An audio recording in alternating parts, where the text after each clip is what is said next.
Hello everyone and welcome to today's Mondac webinar in association with Panuca Attorneys and Solicitors, who will be providing a practical guide to insolvency litigation and the strategies you can use to maximise recoveries. My name is Dan Sampaio and I'm joined by a brilliant panel to take us through today's discussion. Anthony Adigby is the Senior Partner at Panuca Attorneys and Solicitors.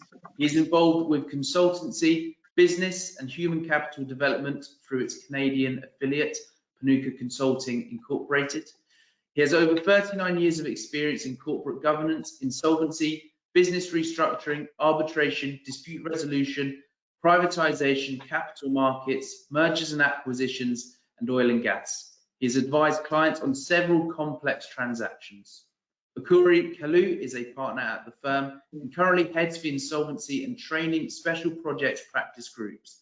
He graduated from the University de Benin, now University de Lome, where he obtained his bachelor degrees in law as well as a master's degree in commercial law.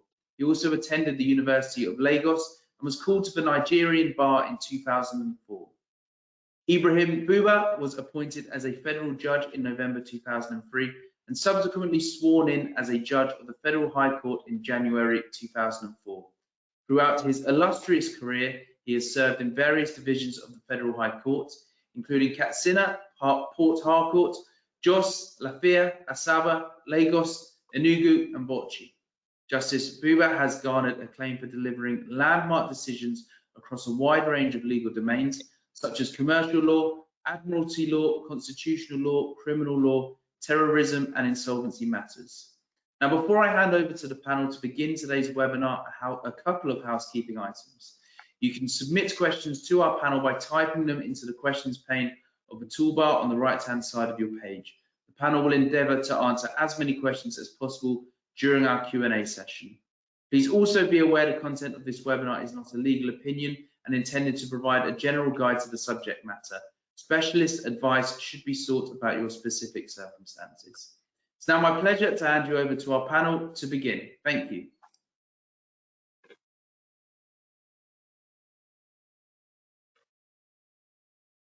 We're also moving to our first poll. So if you could please answer this question and we will bring up the results in a second.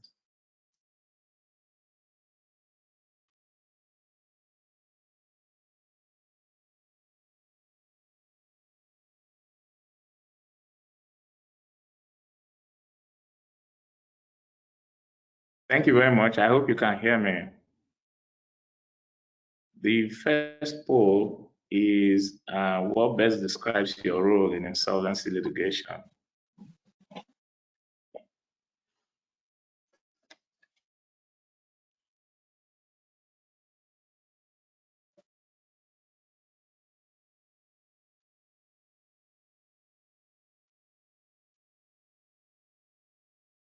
Okay.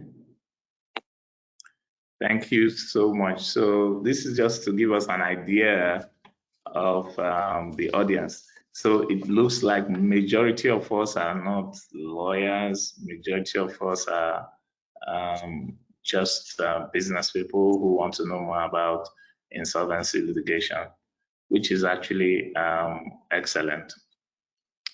So I'll go to my presentation. Understanding the various approaches and trends in insolvency is necessary, as insights into the shifting plates of insolvency enable us to design and implement our insolvency litigation strategy. The first plate is liquidation. Historically, bankruptcy did not provide relief for the debtor, as debt repayment was an immutable obligation. Consequently, various techniques were used to collect the debt, such as imprisonment, self-help, and hostage taking until the demise of the debtor. Even then, the debtor's body was shared and the obligation could be attached to surviving generations. Later, the collection moved from against the person to the debtor's property, which was collected and sold. Also, where there is good faith, the debtor could be discharged and enjoy relief after creditors have collected and sold available assets. The modern representation of this approach to insolvency is the receivership and winding up provisions of the Companies and Allied Matters Act 2020. The second shifting plate is business recovery. So another approach to insolvency seeks to preserve the going concern value and jobs of the business by separating the business from its ownership or shareholders and saving the business. The reorganization provisions of Chapter 11 of the US Bankruptcy Code is the champion of this approach to resolving insolvency. It is born out of the peculiar history of bankruptcy in the US, which seeks to provide the honest debtor with a second chance given the challenges of doing business in a vast and unknown territory, particularly during European settlement in the continent. A backbone of the US business rescue regime is the availability of a moratorium enforced through the court's contempt power, preventing creditors from rushing to strip the company's assets, destroying the going concern value. The UK system eventually followed suit by introducing tools like the scheme of arraignment, the company voluntary arraignment, and administration. Nigeria introduced the company voluntary arraignment and administration to the prior existing scheme of arraignment. My partner, Mr. Korea, will speak more about applying these tools in Nigeria. 3, the third shifting plate is the conditions for access to insolvency relief. Many systems require the debtor to be insolvent or to have committed some other act of bankruptcy to access its insolvency regime. Under CAMA 2020, for instance, there's a need to show an inability to pay a debt after a 21-day mandatory demand notice for a minimum amount. I think it's about 250,000 naira, equivalent of about USD $250. On the other hand, Chapter 11 of the US Bankruptcy Code does not require proof of insolvency. It is sufficient to show that the business is in financial distress. Also, the UK scheme of arraignment does not require evidence of bankruptcy. Recently, under the English Corporate Insolvency and Governance Act, SIGA, financial difficulty affecting business operations as a going concern is sufficient to assess the extensive relief available under SIGA. The fourth shifting plate is the shifting pendulum between creditor recovery and business preservation. An analysis of the US Chapter 11 English schemes, EU Preventive Restructuring Directive, and the English SIGA, and the recent CBA and administration provisions under CAMA 2020 suggests that the pendulum has shifted between the creditor recovery and business preservation. When there is a panic, historically, there is a prioritization of business preservation over creditor recovery. The legislative responses to the recent COVID-19 pandemic are no exception to the historical cyclical responses to other panics. Despite that, a fundamental shift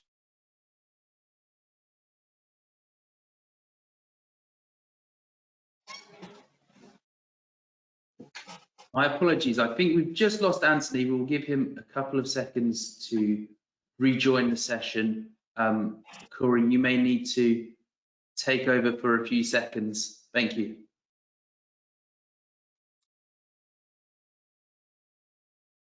Okay, thank you, Dan. He's back. From the unanimity of creditors towards the ability to cram down on the creditors.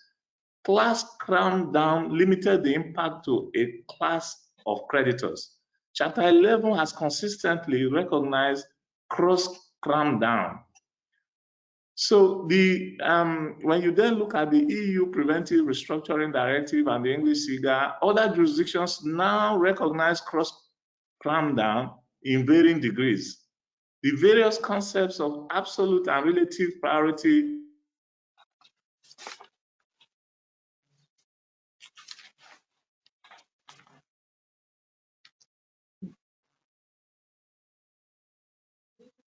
Well, Anthony seems give broader discretion to the court to cram down credit using ideas such as the next best shifting plate in the reaching debtors and their assets abroad. Even with the successful adoption of the UNCITRAL model on cross-border insolvency as the possible basis for cooperation and coordination, its implementation has been slow and inconsistent among states, fueling litigation. Concluding thoughts.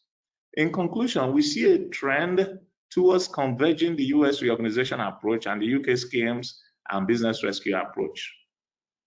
We also see a move away from the primacy of creditors in the insolvency process towards increased consideration of other stakeholders, such as employees and the economy in general.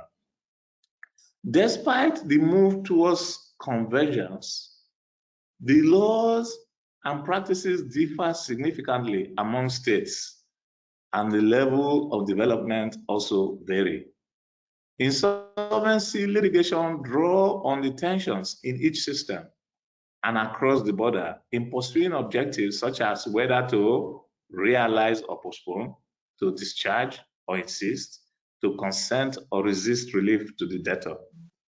With these few words, I yield to my colleague and partner, Okorie Carlo, to share his experience in litigating insolvency in Nigeria and around Africa, and how creditors and debtors navigate the field in the region.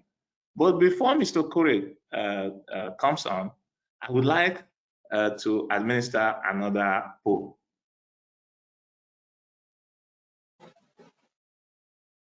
And the question is, which recovery strategy do you find most challenging to implement effectively?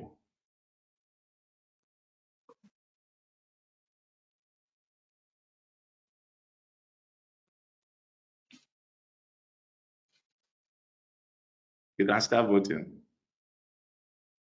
Which recovery strategy do you find most challenging to implement effectively? Negotiation with debtors, asset tracing and recovery, alternative dispute resolution.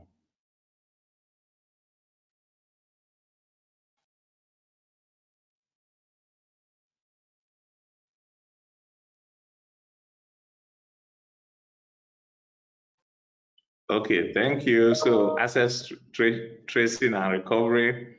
It looks like most people don't engage in negotiation with the debtor.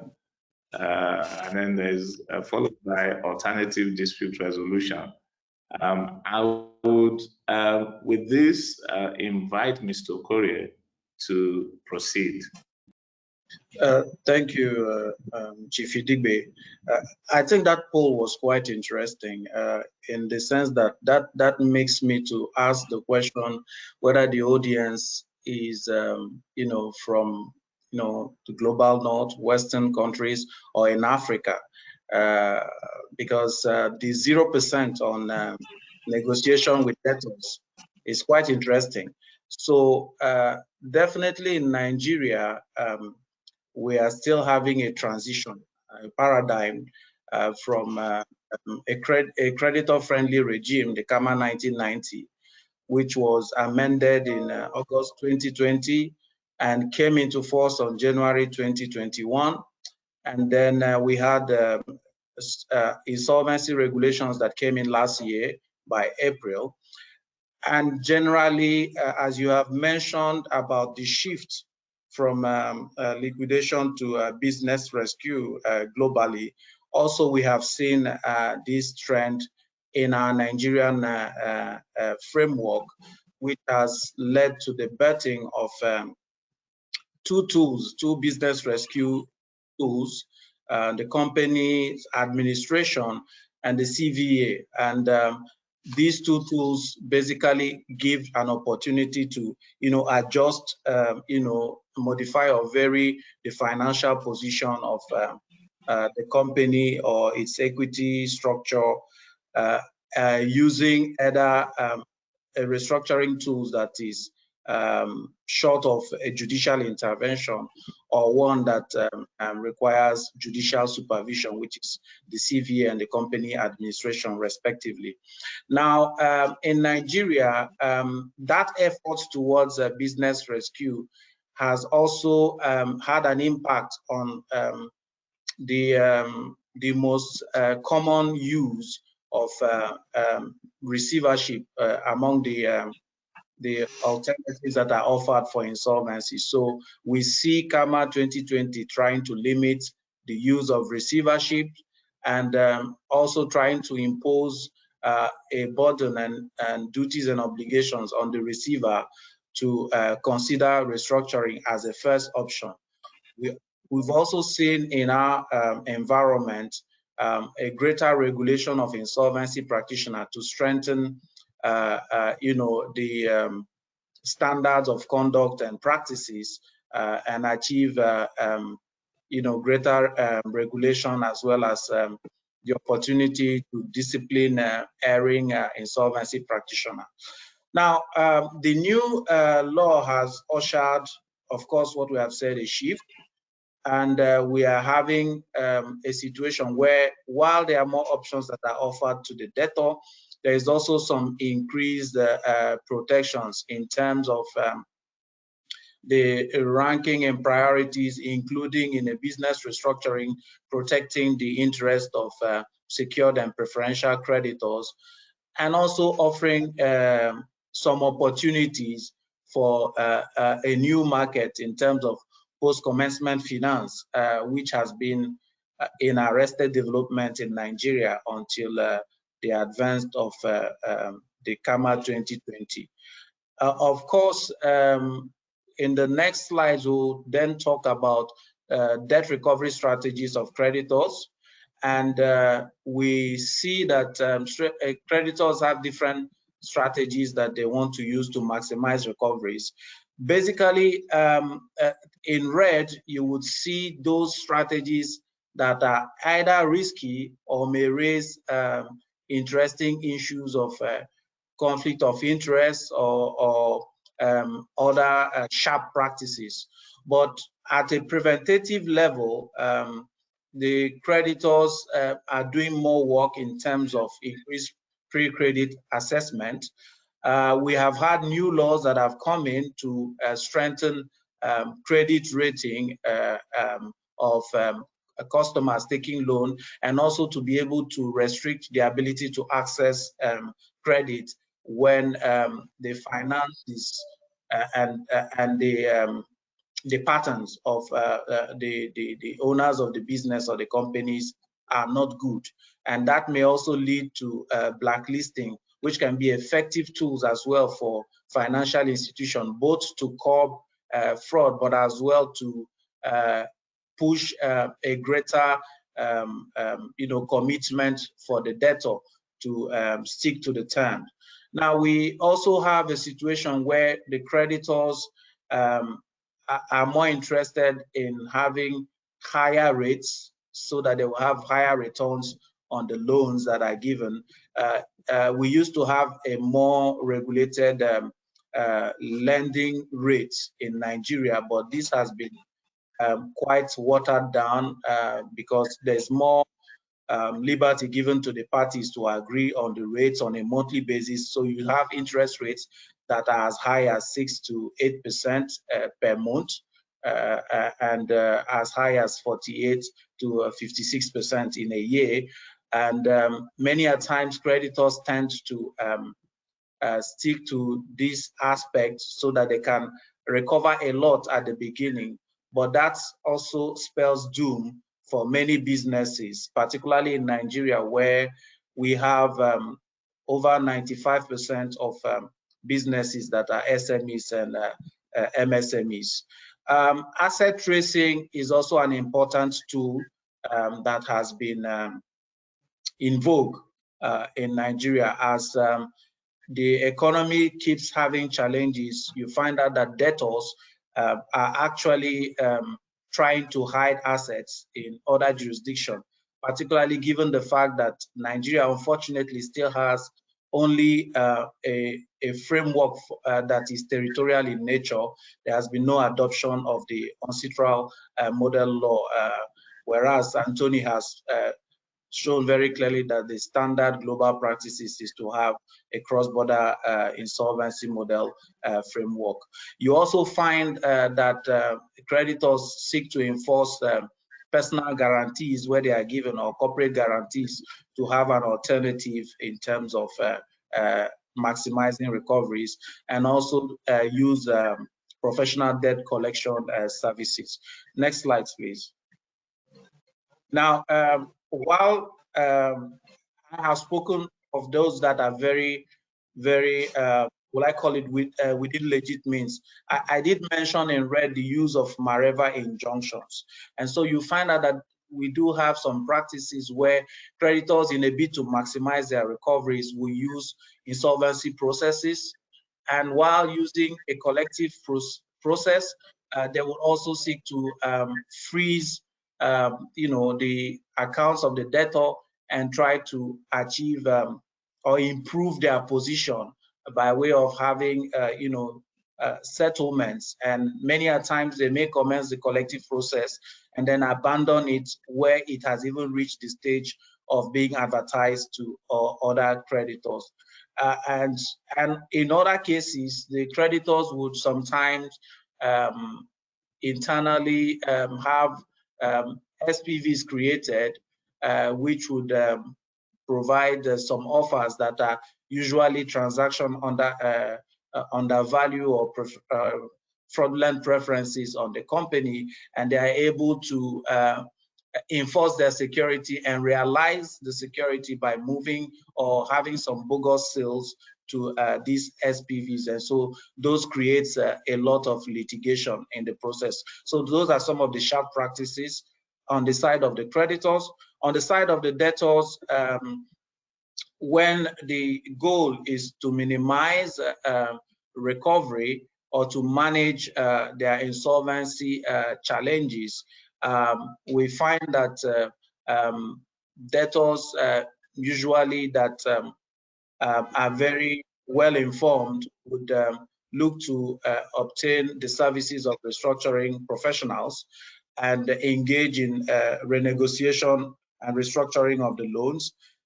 Typically, the retainer of professionals also helps in terms of bridging the gaps in terms of goodwill. At the point where the company is insolvent, usually there is a loss of confidence on the managers of the business, and so the retainer of third-party professional helps to bridge that gap and to help in the workouts and the negotiations. And then, of course, the debtor can consider new debt capital if that is available, or having some level of new capital raised either from existing shareholders or from investors. There are certain corporate exit strategies that are also implemented nowadays, such as share divestment. We also have situation whereby the businesses, the companies can try to achieve sale of the business before even getting to the place where you would have to go and be engaged in litigation and in the court. Then, of course, when the debtors are desperate, sometimes they would also use injunctive suits. There can be a positive side to this because it creates a certain level of a moratorium, and there can also be a negative side because this is used to basically avoid payments. And like Anthony said, one also has to be careful about the debtors trying to take advantage of the frailties of the judicial systems in terms of delays. I think my Lord Justice Buba may speak to those issues a bit more. Some debtors also try to avoid, recoveries on the assets by using trust tools to limit one, the alter ego's liability, or even to push some of the assets ownership into other entities. Assets hiding I've mentioned already. In some cases in Nigeria in particular, we are having a lot of rise in terms of Ponzi scheme, and we find out that a lot of times different companies within a group are used to sell some products, and there is asset commingling, and it becomes difficult in an insolvency situation to try to unravel and assign these to the different companies. Again, the debtors on their own side also use what I would call Trojan creditors to commence a friendly insolvency process and have a friendly insolvency office holders appointed. So in a nutshell, so these are some of the strategies that we see on each side of the divide in the course of our practice. Thank you very much.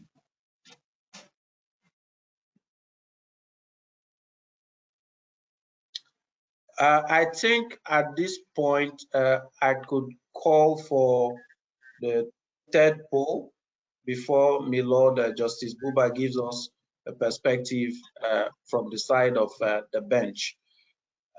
So we will be having the question, which emerging trends in insolvency litigation are you most interested in learning about?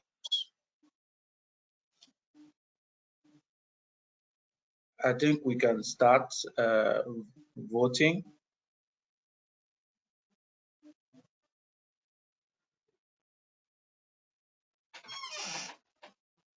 Well, we can, Aaron, you can tell me, do we have sufficient votes?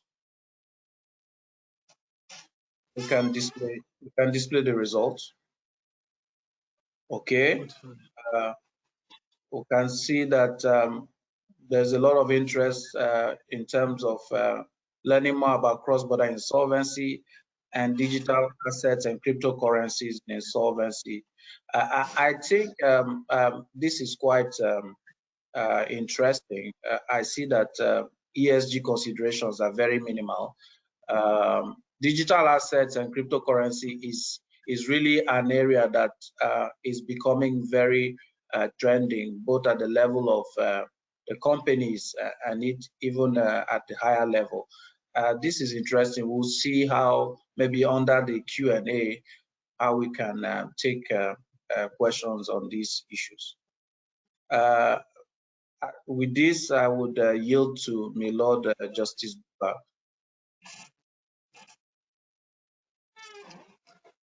Good afternoon. Am I audible? Yes, good. I share the views expressed by Chief Edigbe SAN and Mr. Kalu Okorie in their own rights as insolvency practitioners in Nigeria.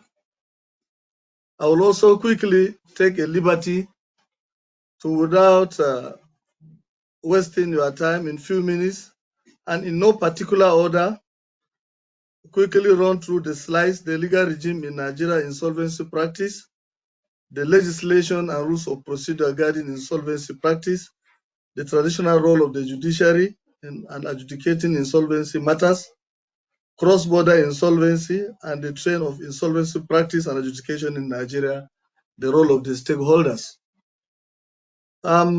You will notice from the voting pattern, asset tracing had about 80% and cross-border insolvency had about 45% on the screen, if you notice. And that is to say, asset tracing outside your jurisdiction is an issue. And it's really interesting that the next vote with the highest number is percentage 45 is cross-border insolvency. And with that, I will take the liberty to say individuals and corporate entities must coexist. And they must take credit facilities both within their jurisdiction and outside their own jurisdiction. And if credits are not paid and corporate entities are owing and they have assets outside their jurisdiction, and the world is now a global village, most insolvency practitioners will be very much interested in tracing those assets in those jurisdictions. And also, if the regime has no cross-border insolvency, they'll want to know how to get out of the struggle or the web or the pitfalls. Having said that, again, let me quickly say Nigeria is a common law jurisdiction, and our system of adjudication is adversarial, unlike other civil jurisdictions. That notwithstanding, we do enter into business ventures and take credits also from nations that are of not common law jurisdiction and that do not have the same system with ours. Chief Idigbe had already mentioned and alluded to the fact that since the coming into effect of the KAMA 2020 in Nigeria, there is a paradigm shift from winding up companies and killing the business. We are now into restructuring insolvent companies and allowing them to recover for the continuity of the business in order not to throw away or to throw the employees into market and looking for jobs. But the Nigerian regime is not far from what is obtainable in the UK or countries of common law jurisdiction. Ours is part of the developing economy. And if you look at our history from 1960 to today, the development in lawmaking in terms of commercial matters and a fortiori insolvency matters has been very slow. We've had the Companies Act 1968, the only one that dealt with winding up insolvent companies. We also have the Insolvency Act, which in Nigeria differentiated between corporate insolvency and individual insolvencies. And in that area too, if you go through our corpus juris, you will find that there are few authorities in the Nigerian law reports on cases that has to do with personal bankruptcies. Unlike in places like UK, where individuals can even approach the courts for them to be declared bankrupt. I have not, as a judge, seen any Nigerian who has approached a Nigerian court to declare him bankrupt. In Nigeria, the system and the rules are very difficult. You must have to get a judgment. You must have to try executing and failing. Then you now go back to personal bankruptcy matters. And of course, we have other rules. The Banking Act is there. The NDIC, Nigerian Deposit Insurance Corporation for short, is there. And all these are part of our legal regime. But being a common law countries, we are also guided by decisions outside the shores of Nigeria and in our own ways. Decisions that are persuasive are also adopted by Nigerian courts to aid the legal community in commercial matters. Now, in Nigeria, there's something very unique. Unlike other jurisdictions where you have commercial courts, in Nigeria, the court saddled with the responsibility of deciding insolvency matters is the Federal High Court Act. It's also a commercial court as well as a revenue court for the government. And jurisdiction is exclusively to the Federal High Court to deal with insolvency matters. But the traditional role of judges is to interpret the law and not to make laws. Now, the court will be restricted to earlier on to debenture agreements entered into and to what the law has provided. No matter the judicial activism of judges, if there are dearth or there are not enough legislations, they will be handicapped. Or taking persuasive decisions outside our jurisdiction to help the insolvent community sometimes will be very difficult. We really need legislation in that area. And thank God the KAMA 2020, even though not enough, has come up with something that we can work on to.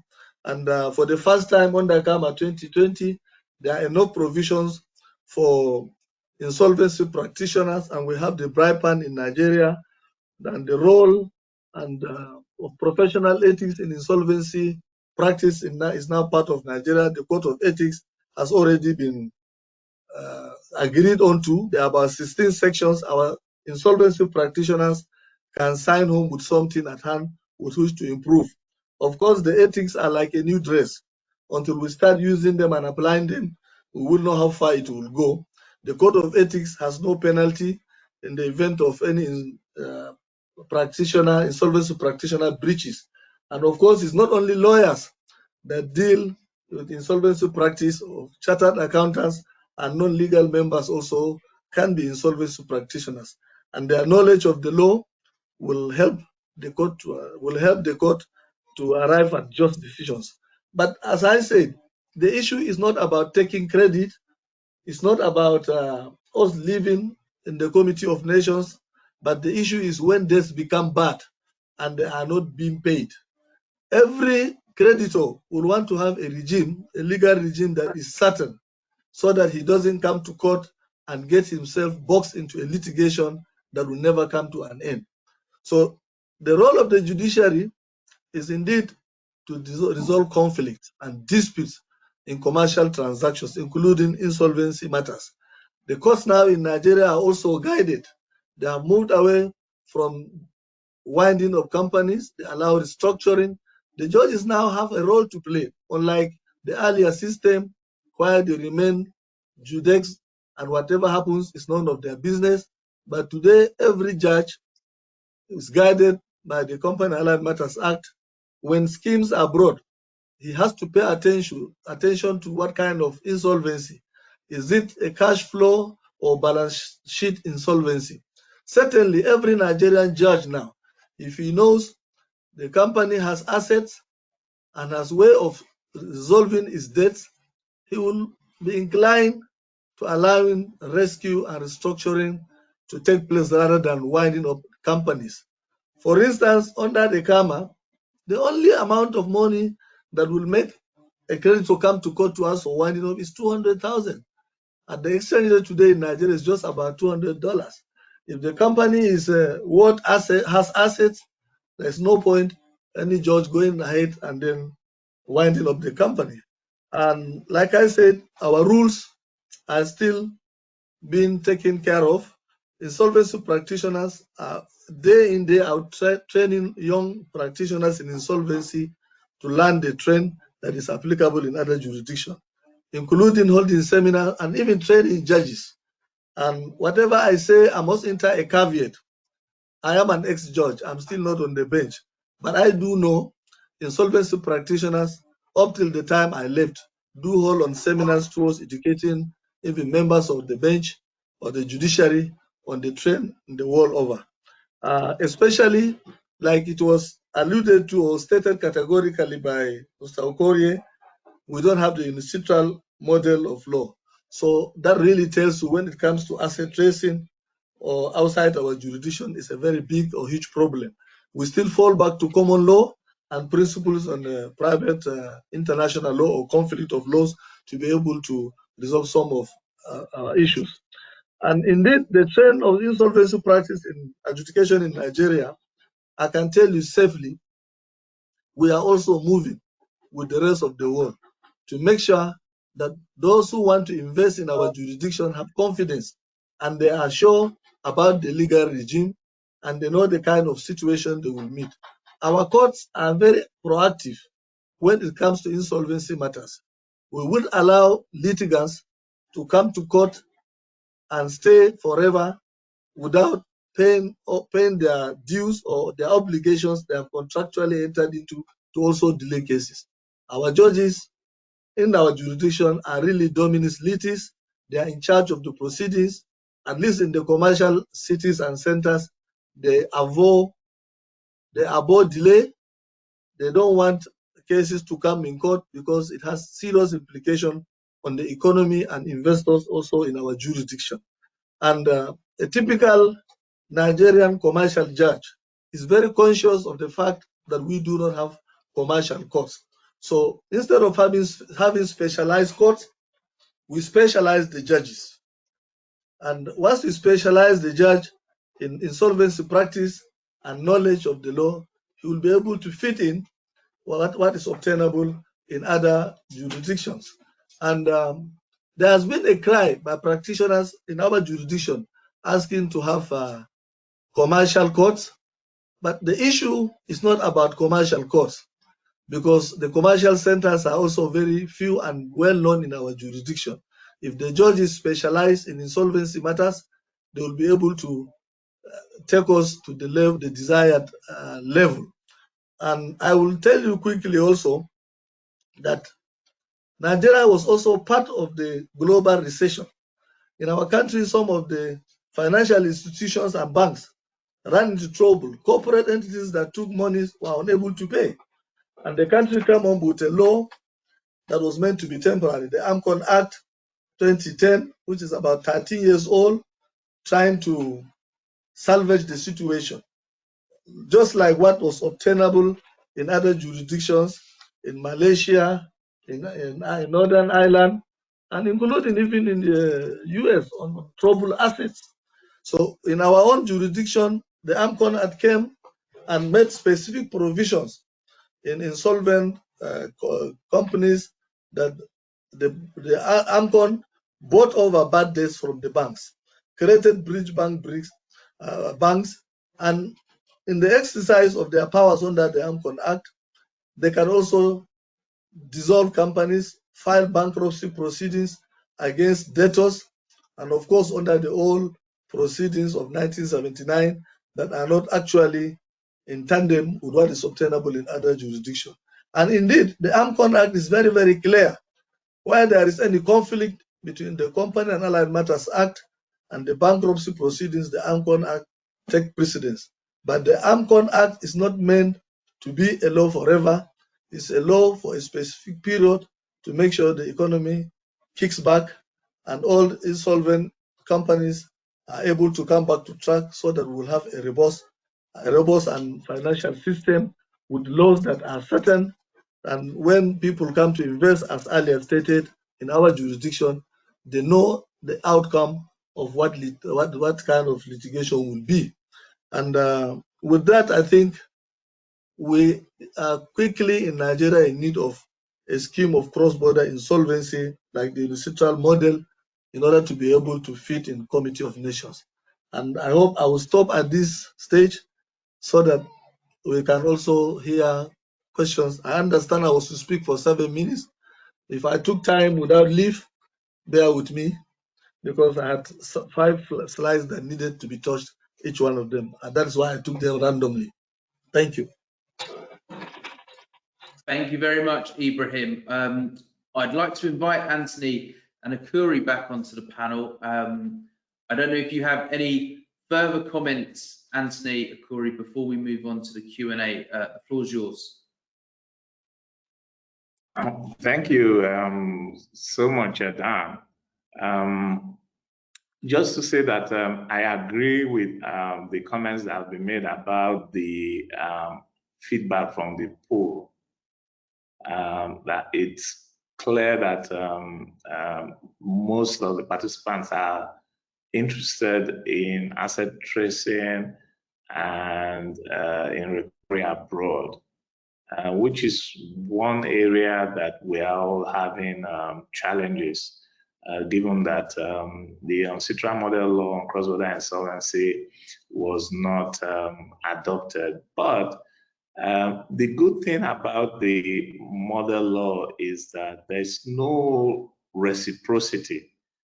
Even though, as I observed, there were differences or inconsistency in how it's adopted in different countries. So even though there's no reciprocity requirement, some countries inserted reciprocity requirement in their adoption. But the good news is that even though Nigeria has not adopted UNCITRAL model law on cross-border insolvency, if you had a challenge abroad of tracing, you could still access the courts abroad. They have the model law, and you are an insolvency practitioner. Now, again, that's a very tricky area. So you require professionals because it's not every proceeding, for instance, that may be recognized abroad as an insolvency proceeding. So you have to be sure that the proceeding in which you are appointed in Nigeria is an insolvency proceeding to enable you to have access to the other state and then to obtain relief in that state. So that's what I would like to say for now. Thank you. Brilliant. Thank you very much, Anthony. So once again, thank you very much for all of your presentations, incredibly thoughtful discussions that we had there.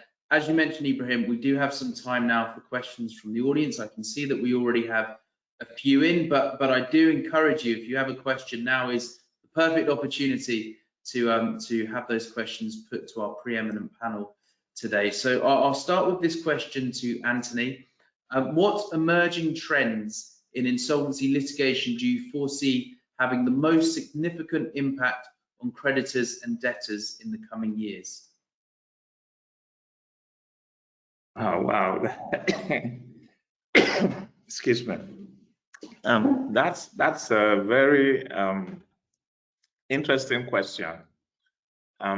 What I'm seeing, particularly in the domestic environment, say in Nigeria, is that people are beginning, before CAMA 2020, the mindset was credit liquidation, as I said. So that was the trend, liquidation. So it's about recovering the maximum, killing the company, not giving up anything, etc.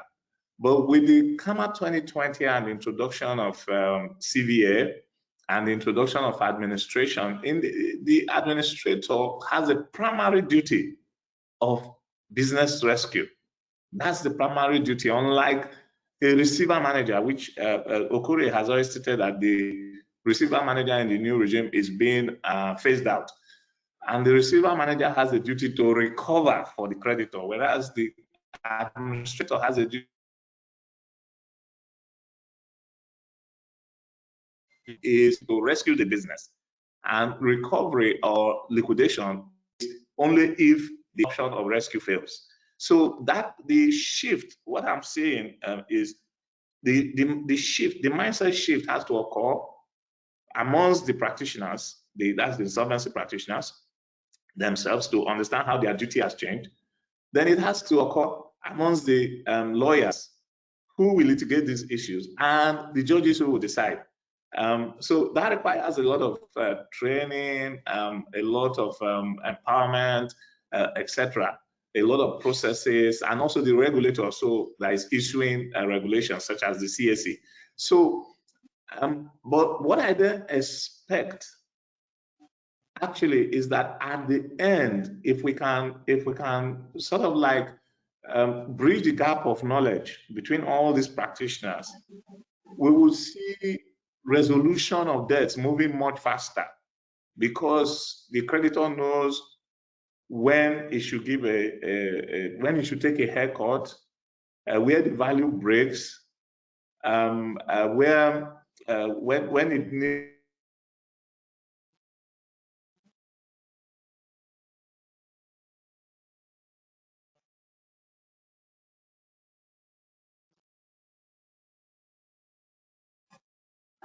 Just hang on to see if Anthony is able to come back on here before moving on.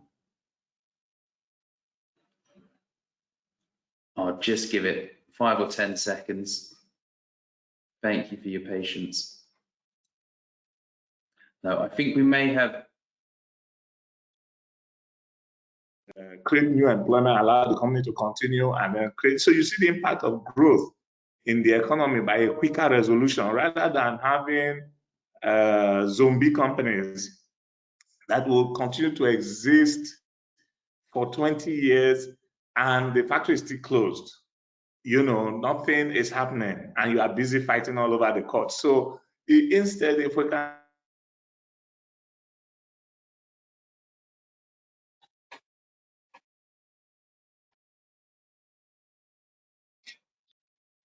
Dan, I can hear you.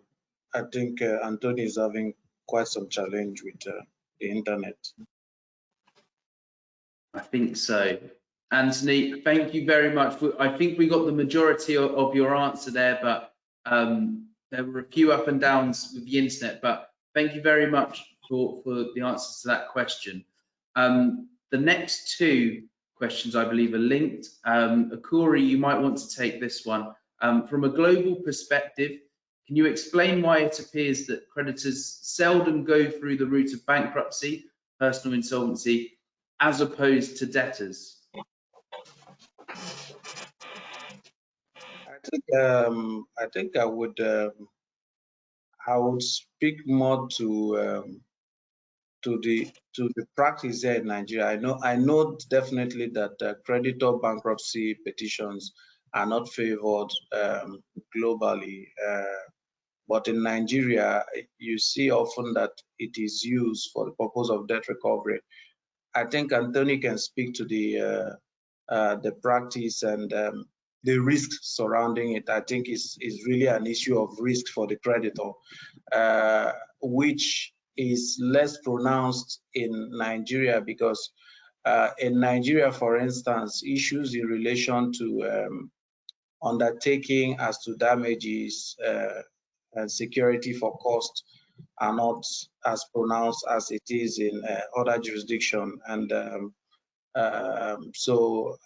the threshold is not as high, and so the risk for the creditors to be accountable is not as high. But I think because Anthony has a more global practice and Canada is the practitioner in Canada, he may speak to those issues a bit better. Yeah, please do go ahead, Anthony. Okay, Okore, you hit it on the head, yes, which is that most people wouldn't, most creditors wouldn't initiate creditor-based bankruptcy in America or Canada, and that's because if you fail, the consequences can be severe on you, because bankruptcy basically disembowels a person, so the law will frown very heavily on any bankruptcy that is considered to have been brought in bad faith. So, and what they have done there is to offer relief, and the reason why people voluntarily go into bankruptcy is because they will get a discharge. They would get a relief. They would be able to cram down on creditors who don't want the company to survive, who want to kill the company and are not ready to take a haircut. So it's because of those reliefs and those benefits that people voluntarily enter into the process. And that's how it's worked out there. But as Okore pointed out, in Nigeria, it's seen just simply as a debt recovery means. But that's not what it is supposed to be. So we see situations where the counsel who wants to make somebody a bankrupt is also wanting to be appointed the trustee.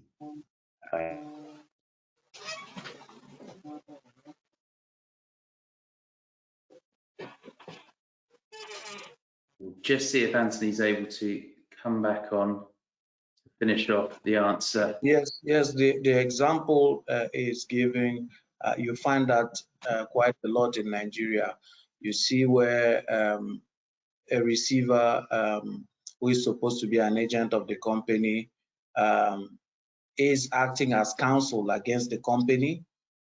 You see where in a bankruptcy process, the same counsel to the petitioner wishes to be appointed as a trustee or as a receiver. So very strong conflict of interest issues coming from that mindset of debt recovery and misuse of the collective process as just a first mover advantage, if you will, for you just get the results that you need.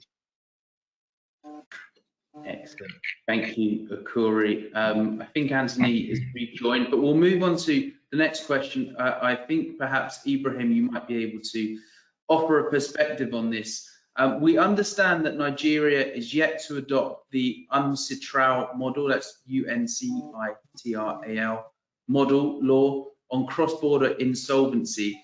So how, A, does a foreign IP best obtain some judicial support, and B, a Nigerian court cooperate with a foreign court? And please let me know if you'd like me to repeat that question.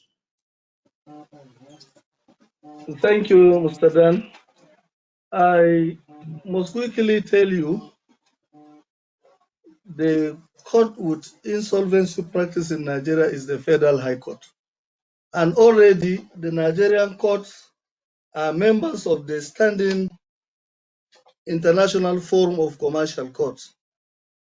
And I happen to be a member representing Nigeria in the first meeting in UK, second meeting in New York. The third was virtual because of COVID-19, and the last one that was held in Sydney, Australia.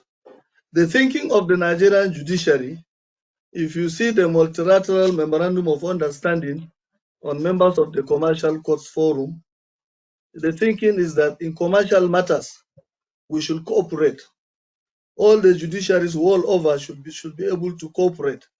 And if you see the membership of the Standing International Forum of Commercial Courts, it got across all the globe.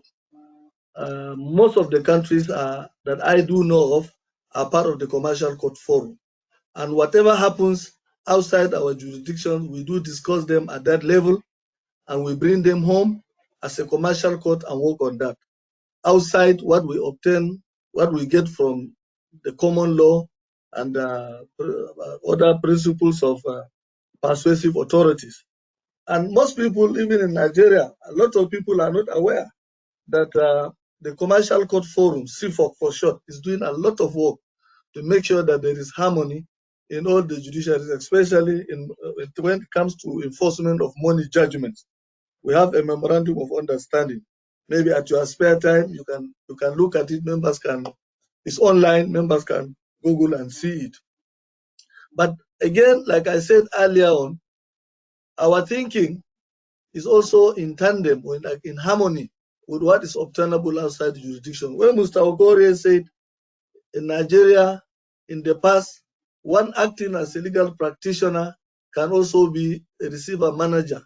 But now under the Code of Ethics, the 16 articles or 16 sections, I think it will almost be impossible or a Herculean task for you now to be a lawyer and then also be a receiver manager.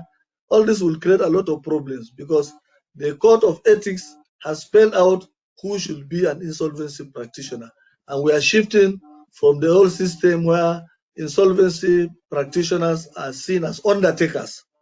There won't be that situation.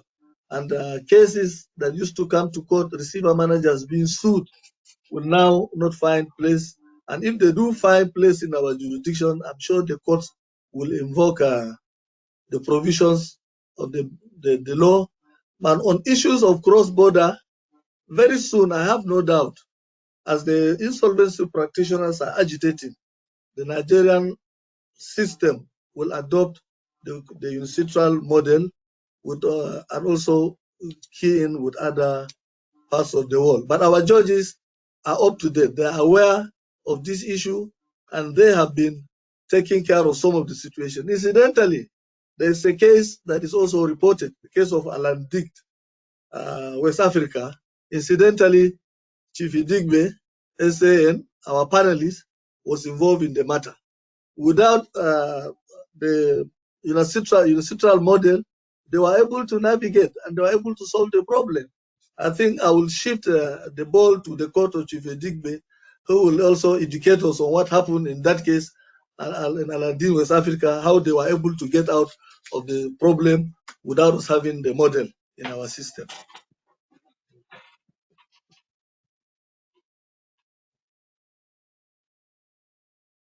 My lord, Am I on yes, that's the ball is in your court. Alambic. Oh, the Alambic case was a very interesting case, and in that case, the directors of the company basically took a lot of loans and then abandoned the company and the creditors, as well as trade creditors. So they were into constructing base stations for mobile telephone companies during the rollout of the mobile telephones in Nigeria. And then they just went away. So we had to get the company wound up, appointed liquidators, and then went after them abroad using the model law. So that was very interesting. It's not exactly a very cheap process, but it's doable, and that case shows that it's doable. Brilliant. Thank you very much for that, Anthony. I think that is a fantastic place to end today, just looking at the time. But Ibrahim, thank you very much for your answer to. And Akuri, thank you for your answers during that Q&A session. And of course, to our panel, thank you for your time, for your efforts putting together those presentations, incredibly informative. I know that our audience will have appreciated that. So thank you once again. It's been a pleasure working with you. I hope we can do so again soon and have you back on for another webinar. To our audience, thank you so much for joining us today. We really appreciate it. You will be receiving a follow-up with our panel's contact information, as well as the slides and a recording of this session as well. So please do share those widely. So once again, thank you for your time with us today. Hope we can see you all again soon. Goodbye.